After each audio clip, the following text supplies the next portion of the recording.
11, 12 और 13 जनवरी का राशिफल मैं बताने जा रहा हूं दैनिक राशिफल में कि आपके लिए ये 3 दिन का समय आखिर कैसा रहेगा, किस मामले में बढ़िया रहेगा, किस मामले में खराब रहेगा, कौन सा समय शुभ है, कौन सा समय अशुभ है, राहु काल कब है, अभिजीत मुहूर्त कब है, ये सब मैं बताने जा रहा हूं। दिशा शूल कब है, किस दिशा में है, इधर जाने से आपकी दुर्घटना, एक्सीडेंट, परेशानी, बना हुआ काम बिगड़ सकता है, वो सब मैं आपको इस वीडियो में बताऊंगा। तो आइए चर्चा को आरंभ करें। हेलो नमस्कार सत श्री अकाल, गेम छो कस्से काय केरो हाल है कहना छी यहाँ सब कैसन वानी, हाउ आर यू, कैसे हैं आप लोग, केमुना चो मनक्कम खम्हागणी हुकुम केमती अच्छंती की खबोर नमस्तुभ्यं, राधे राधे राम राम। आइए देवी और सज्जनों, 11, 12 और 13 तारीख के पंचांग की कुछ मूलभूत बातें पहले जान लें। 11 तारीख को अष्टमी तिथि है, कृष्ण पक्ष है, रविवार का दिन है, चंद्रमा तुला राशि में है।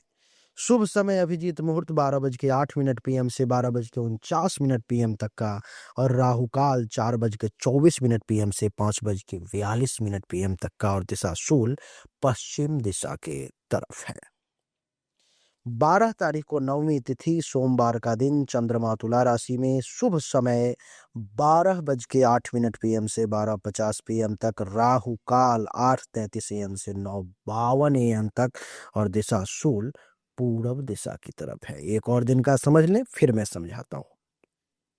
13 तारीख को दशमी तिथि है, विशाखा नक्षत्र है, मंगलवार का दिन है, चंद्रमा तुला राशि में रहेंगे शाम को 5:30 तक, यानी कि हमारा ये राशिफल वैलिड है 13 तारीख के शाम को 5:21 PM तक ही वैलिड है।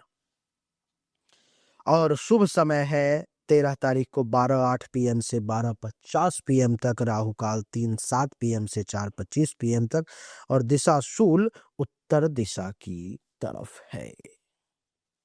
अब इसको समझें आप।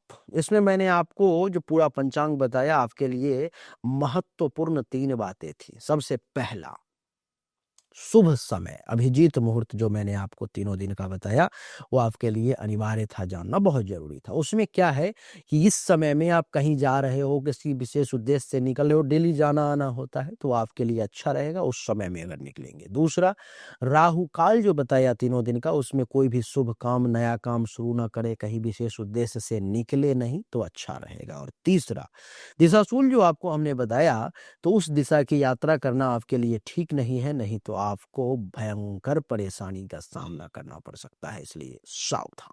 आइए चर्चा मेष राशि से देवी और सज्जनों शुरू करें।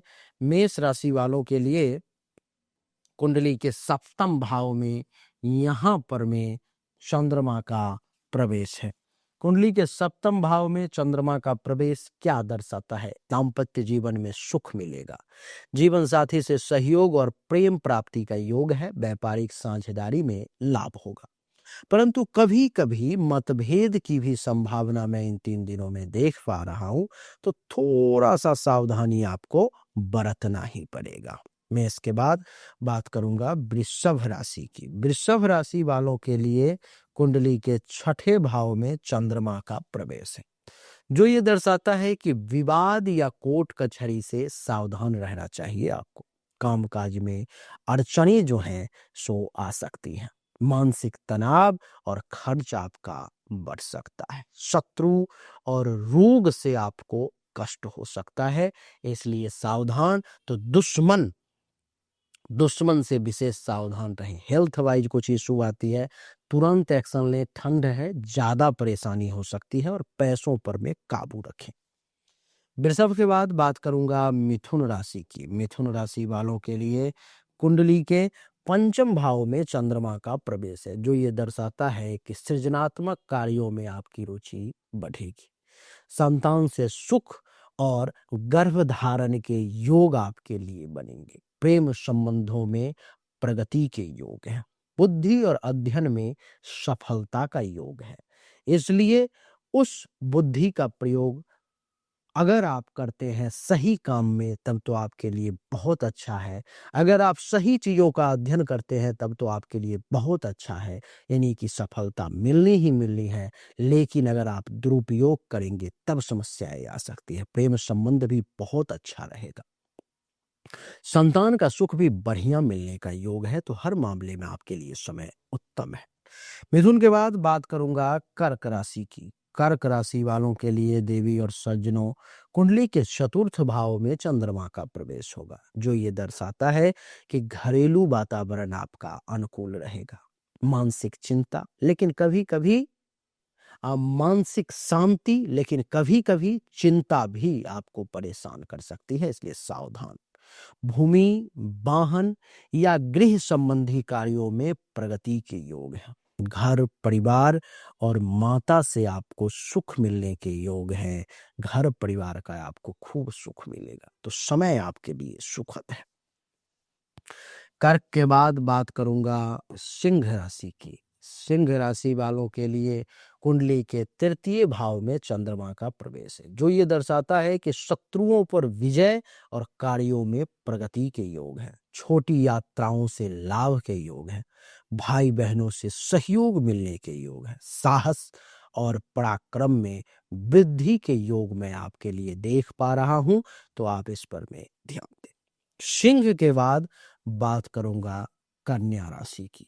कन्या राशि वालों के लिए कुंडली के द्वितीय भाव में चंद्रमा का प्रभाव है, जो ये दर्शाता है कि वाणी आपकी मधुर रहेगी, लेकिन कभी कभी अधिक बोलने से आपको समस्या का सामना करना पड़ सकता है, इसलिए सावधान। भोजन पान की इच्छा इस समय में आपके मन में अधिक देखने को मिलेगी। परिवार से सुख और शांति प्राप्ति का योग है। धन लाभ की भी संभावना आपके लिए मैं देख पा रहा हूं। कन्या के बाद बात करेंगे राशि चक्र की सप्तम राशि तुला राशि, जिसमें चंद्रमा का इन 3 दिनों में प्रवेश है। तो तुला राशि वालों के लिए मानसिक रूप से स्थिरता और उत्साह इस समय में बना हुआ रहेगा। शारीरिक स्फूर्ति, सौंदर्य और आकर्षण में वृद्धि के योग हैं। नए काम की शुरुआत के योग मैं देख रहा हूं। यात्राएं और सम्मान की आपको प्राप्ति होंगी। मन प्रसन्न, आत्मविश्वास बढ़ा हुआ भी मैं देख रहा हूं। तो समय जो है तुला राशि वालों के लिए बहुत सुखद है, और जब कॉन्फिडेंस लेवल आपका बढ़ा हुआ रहेगा, तो इस समय में कहीं भी किसी के भी सामने जब आप खड़े हो जाओगे, तो आपको जो है सो किसी भी चीज से डर परहेज नहीं होगा। जो भाई मैं कहाँ हूँ, किसके सामने, अरे जो बोलना है बोल दोगे, डरोगे नहीं। ये इतना पावरफुल जो है सो आपके लिए तुला राशि वालों समय है। तुला के बाद बात करूंगा वृश्चिक राशि की। वृश्चिक राशि वालों के लिए कुंडली के द्वादश भाव में प्रवेश है चंद्रमा का, जो ये दर्शा रहा है कि आपको इस समय में खर्च थोड़ा ज्यादा हो सकता है पैसों का। विदेश या दूर की यात्राएं संभव हैं। मानसिक अशांति और नींद की कमी आपको कुछ परेशान कर सकती है। ध्यान, भक्ति और परोपकार की प्रवृत्ति भी आपके अंदर बढ़ता हुआ मैं देख पा रहा हूं, तो इस पर मैं आपको ध्यान देना होगा। वृश्चिक के बाद बात करेंगे धनु राशि की। धनु राशि वालों, कुंडली के एकादश भाव में चंद्रमा का प्रवेश है, जो ये दर्शाता है कि सामाजिक प्रतिष्ठा बढ़ेगी। धन प्राप्ति और नई योजनाओं से आपको सफलता मिलेगी। मित्रों और शुभचिंतकों का सहयोग भी आपको प्राप्त होगा। लाभ और इच्छाओं की पूर्ति के भी विशेष योग है आपके लिए। धनु के बाद मकर की बात करूंगा। देवी और सज्जनों, मकर राशि वालों के लिए कुंडली के दसम भाव में प्रवेश है चंद्रमा का, जो ये दर्शा रहा है कि आपको अपने अधिकारियों से सहयोग मिलेगा। नौकरी और व्यापार में प्रगति के योग है। पद, प्रतिष्ठा और मान सम्मान की प्राप्ति होगी। कार्य क्षेत्र में सफलता प्राप्ति का योग आपके लिए मैं विशेष तौर पर मैं देख पा रहा हूं। मकर के बाद बात करूंगा कुंभ राशि की। कुंभ राशि वालों के लिए कुंडली के नवम भाव में प्रवेश है चंद्रमा का, जो ये दर्शा रहा है कि आध्यात्मिक प्रवृत्ति में वृद्धि होगी। गुरुजनों का सहयोग और आशीर्वाद प्राप्त होगा। यात्राओं से लाभ मिलेगा। भाग्य का उदय होगा और धर्म कर्म में आपकी रुचि बढ़ने वाली है। राशि चक्र की अंतिम राशि, जिसका नाम है मीन राशि। मीन राशि वालों के लिए कुंडली के अष्टम भाव में प्रवेश है चंद्रमा का, जो ये दर्शा रहा है कि गुप्त चिंताओं और रहस्यों का ये समय है। स्वास्थ्य का ध्यान रखना चाहिए आपको। अनजाने खर्च या दुर्घटना की संभावना इस समय में आपको डरा सकती है। मानसिक अशांति और भय थोड़ा-सा परेशान कर सकता है, थोड़ा-सा सावधान रहें। देवी और सज्जनों, यही थी 11, 12 और 13 जनवरी 2026 का राशिफल जो मैंने आपको बताने का प्रयास किया। उम्मीद करता हूँ कि आपको पसंद आया होगा, अच्छा लगा होगा। अगर आप पर्सनली मुझसे अपनी जन्म कुंडली में सभी ग्रहों की स्थिति के बारे में या हस्तरेखा के अनुसार अपने भाग्य के बारे में जानना चाहते हो, तो सामने दिए गए नंबर पर अपनी डिटेल भेजें, व्हाट्सएप पर में शुल्क जमा करें और जानकारी प्राप्त करें। अच्छा लगा तो लाइक करें, शेयर करें, चैनल को सब्सक्राइब करें। राधे राधे।